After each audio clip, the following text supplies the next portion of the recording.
नमस्कार दोस्तों, स्वागत है आपका डिफेंस कंपास पर। आज हम बात करेंगे भारतीय वायुसेना के सबसे बड़े और अहम लड़ाकू विमान सौदे की, MRFA यानी medium multi role fighter aircraft programme की। सवाल यह है कि आखिर इस प्रोग्राम का भविष्य किसके हाथों में होगा? क्या भारत और फ्रांस की साझेदारी और मजबूत होगी, या रूस, अमेरिका और यूरोप कोई नया गेम बदलने वाला कदम उठाएंगे? चैप्टर 1, राफेल की बढ़त। भारत के वायुसेना प्रमुख air chief marshal AP Singh ने साफ कहा है कि MRFA प्रोग्राम के लिए सबसे तार्किक विकल्प है राफेल फाइटर जेट ही है, क्योंकि 10 साल पहले हुए मशहूर MMRCA ट्रायल्स में राफेल ने हर प्रतियोगी को पीछे छोड़ दिया था। यह सबसे ज्यादा कॉम्बैट प्रोन यानी युद्ध में आजमाया हुआ विमान है। इसके ऑपरेशनल और ट्रेनिंग ढांचे को भारत पहले ही अपना चुका है, और सबसे बड़ी बात, इंडियन एयरफोर्स के पास पहले से 2 स्क्वाड्रन राफेल मौजूद है। इसलिए अगर भारत 114 और राफेल लेता है तो न कोई लॉजिस्टिक चेन बनानी होगी और न ही कोई ट्रेनिंग सिस्टम। सब कुछ बहुत तेज और किफायती तरीके से होगा। Chapter 2, make in India factor. Indian air force ने साफ कर दिया है कि इस बार सौदा तभी होगा जब विमान भारत में ही बनेगा। डसॉल्ट एविएशन यानी राफेल बनाने वाली फ्रांसीसी कंपनी ने भारत में प्रोडक्शन और टेक्नोलॉजी ट्रांसफर बढ़ाने की इच्छा जताई है। लेकिन सिर्फ डसॉल्ट ही नहीं, Lockheed Martin, Boeing, super hornet, Eurofighter, typhoon, ये सब बड़े पैकेज के साथ भारत को लुभाने की कोशिश कर रहे हैं। F-21 को खास तौर पर भारत के लिए डिजाइन किया गया है। F-18 को भारतीय नौसेना के एयरक्राफ्ट कैरियर पर टेस्ट किया जा चुका है, और यूरोफाइटर ने मल्टीनेशनल टेक्नोलॉजी कंसोर्टियम को ऑफर दिया है। यानी भारत के पास विकल्प खुले हैं। लेकिन राफेल का फायदा यह है कि यह पहले से वायुसेना में फिट बैठ चुका है। चैप्टर 3, इंडियन एयरफोर्स की जरूरतें।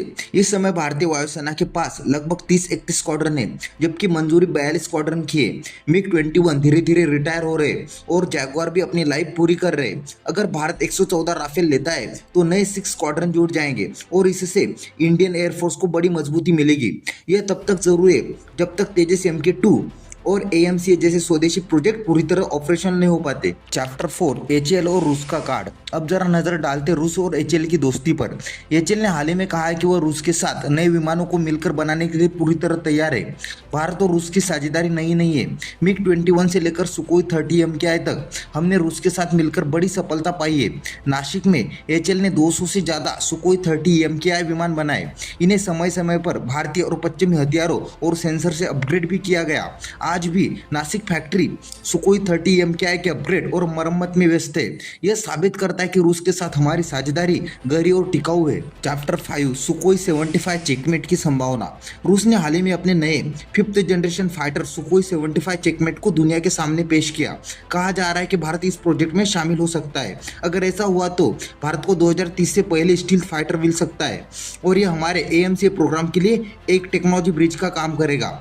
यह कुछ वैसा ही होगा जैसे सुकोई 30 MKI ने तेजस के आने से पहले भारत की जरूरतें पूरी की थी। चैप्टर 6, जियोपॉलिटिक्स और डिफेंस बैलेंस।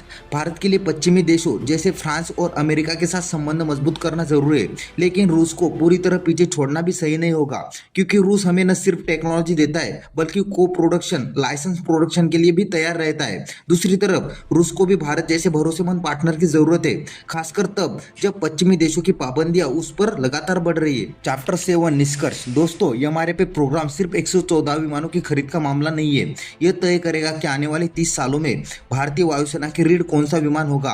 क्या राफेल हमारी पहली पसंद बनकर उड़ेगा, या फिर सुकोई 57 जैसे नए विकल्प भारत की रक्षा रणनीति को नया मोड़ देंगे? एक बात तो तय है कि जो भी फैसला होगा वह भारत की सैन्य शक्ति और रक्षा उद्योग दोनों को गहरे स्तर पर प्रभावित करेगा।